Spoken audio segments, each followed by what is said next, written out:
Eo amin'ny resaka fanapozinana ara-tsakafo izay nitranga teny Ambohimalaza efa iray volana aty aoriana dia mbola misy ny namoy ny ainy ihany satria fantatra fa namoy ny ainy ihany koa tiavina izay isany nanatrika an'iny fankalazana ny tsingerin-taona teny Ambohimalaza iny tamin'ity herinandro ity.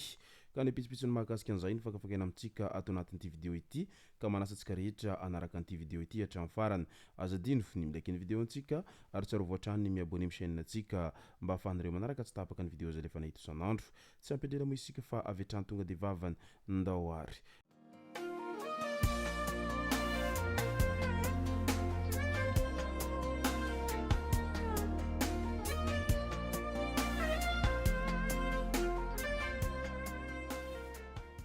Ny tonga tsy miaraba hono na mantesitra ka dia faly miaraba isika rehetra mpanaraka tsy tapaka an'ity chaîne ity ny tenako amin'ity androandroany ity arakan'izay efa natsiviko zay dia ny mahakasika ny toy ny ilay raha fanapozinana ara-tsakafo izay niseho teny Ambohimalaza trany no tena io matimatesantsika ato anatin'ity vidéo ity fa milohan'izay dia andao aloha resantsika ireto tsara ho fantatra manaraka ireto. Any ameva tanàna may kila ny afo ny gare routière ao Antanambao.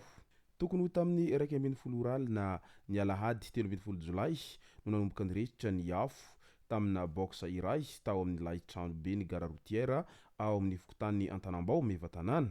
Haingana arak'izany ny fihitaran'ny afo noho ny tsy fisiny sampana mamponjivoina sy ny fiara ilaina amin'izany mba ahafahana mamono ny afo ao amin'ny faritra Betsiboka.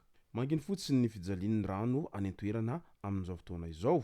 Ny fandrombonana arak'izany ny famonona ny afo tao an-toerana ka naharitra adiny iray teo ny eo vao voafehy ny afo. Goavana ny fahavoazana betsaka ny entana may fa nisy ihany koa ireo afaka namoaka ny entany tao anatin'ity gare routière ity ka dia mankahery rehetra izay nanana entana simba nandritra n'izao firehetana izao. Loza amin'ny famovizana indray olona misy 12 no naratra vokatry ny loza amin'ny famovizana.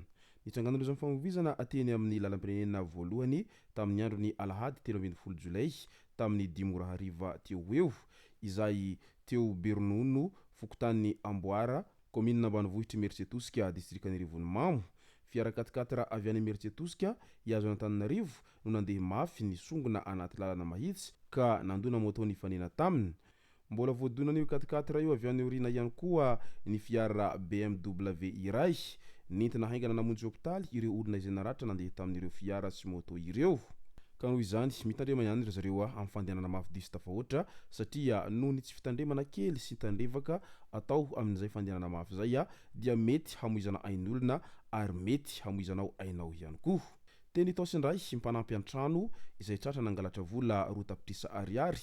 Nosavainy ity mpanampy an-trano ity ny trano rehefa nandeha niasa ny tompo-trano. Novakiny mihitsy ny efitra fatoriana ka nalainy tao ny vola rehetra. Efa nataony sy tao anatin'ny entana ny vola azony ary efa nikasa nitsoaka izy zao voasambotra izao. Ka noho izany melimelo ihany amin'ireny mpanampy an-trano ireny fa misy amin'izy ireny ataonao atokisana nefa dia mivadika aminao rehefa avy eo ary izy ireo ihany no mahavita mangalatra sy mandroba izay kely afeninao ao atokantranonao ao. RN4 indray misy fiarabe iray izay mihitsoka eo amin'ny tetezana kalamilitra kely ka tapaka ny lalana. Efa ho adiny ray ity fiara ity noho ny hitsoka teo amin'ny tetezana kalamilitra kely eny amin'ny lalam-pirenena fahefatriny izay tsy lavitry ny tanàna ny Berivotra 55 district meva tanàna. Ny toana araka izany ny fifamoivoizana ka tsy misy fiara afaka nandeha. Ny baterian'ity fiarabe ity no nisy tsy tomombana ka izay no antony nampitsoka azy eo afovoan'ny tetezana io raha ny loharanom-baovao voaray hatrany. Efa nifanampy tamin'ny famahanan'ny olana ireo mpamily rehetra tamin'iny andron'io omaly iny mo no niseho ity trangana fahafatesana fiara teny ampovoan'ny tetezana ity. Ka ry mpamily ataovy tsara ny vizity sy ny entretien mialohan'ny hialana ny tanàna fa noho ny tandrevaka ataonareo amin'izay tsy fanaovana vizity teknika izay no matetika mampisy olana ny fiara izay hoentinareo ary raha toa ka ratsiratsy ny fanaovana an'izay vizity zay dia mety teradoza ho anareo sy ho an'ny hafa ihany koa ka aleo misoroka toy izay mitsabo. Andao amin'izay ho resantsika ny mahakasika ny resaka raharaha fanapozinana ara-tsakafo izay niseho teny Ambohimalaza ary mbola misangoaravoara foana moa izany mandraky teny androany. Nitondra ny fanazavana mahakasika an'izany mantsy ireo tompon'andraikitra ny amin'ny izay resaka mifambaovao etsy izay. Tsy boaty lisy mavelively noho ny tranga hoy ny profesora Andrianarivelo Andrimaharo izay manam-pahaizana momba ny bactériologie sy ny virologie eny amin'ny faculté médecine eny amin'ny université n'Antananarivo. Ny donaty no isan'ny sakafo voalaza fa fototry ny tranga izay fanapozinana teny Ambohimalaza. Nambaran'ity profesora ity araky ny siansa fa mamono ny toxine botulinque, ny fandrahoana maharitra ny sakafo isan'izany sy ny donaty. Tsy velona ihany koa io toxine io raha tsy ampy rano ary tsy ahafahany mivelatra sy mitombo ny acidité ao anatin'ny donaty. Tsy botulisme velively noho ny tranga araky ny fanadihadiana sy ny porofo ara-tsiansy ho iatrany ny fanazavany raha toa ka nitondra ny fanazavana izy ny amin'ny mahakasika an'izay hoe inona no tena zava-misy marina manoloana aniny fanapozinana ara-tsakafo izay niseho teny Ambohimalaza teny. Tsy afaka manome na mamoaka ny anaran'ilay singa nanatanterahana fanapozinana teny Ambohimalaza ny fitsarana. Ny antony sao hampiana-dratsy ny olona ary sao misy olona manana hevi-dratsy ka hampiasa izany singa izany ho izy ireo hatrany. Azon'ireo tompon-draharaha na ny mpisolo vavatao ny mijery ny taratasinady sy dossier.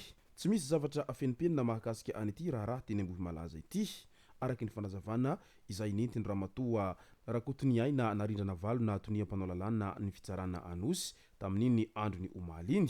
Ao anatin'ity resaka fanapozinana ity hatrany dia fantatra fa namoy ny ainy ihany koa itiavana iray volana taty aorina.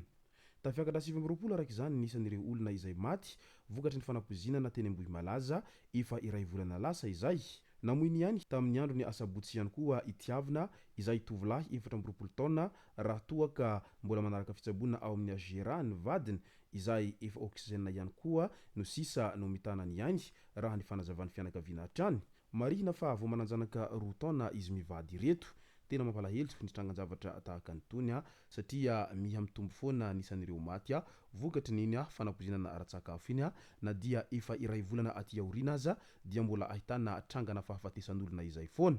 Ka dia mirary finoana feno ho an'ny fianakaviana manamanjo amin'izao fahalasana ny havan'izy ireo zao engany ho tsara levenina ny maty ary aza misosoka alahelontsony.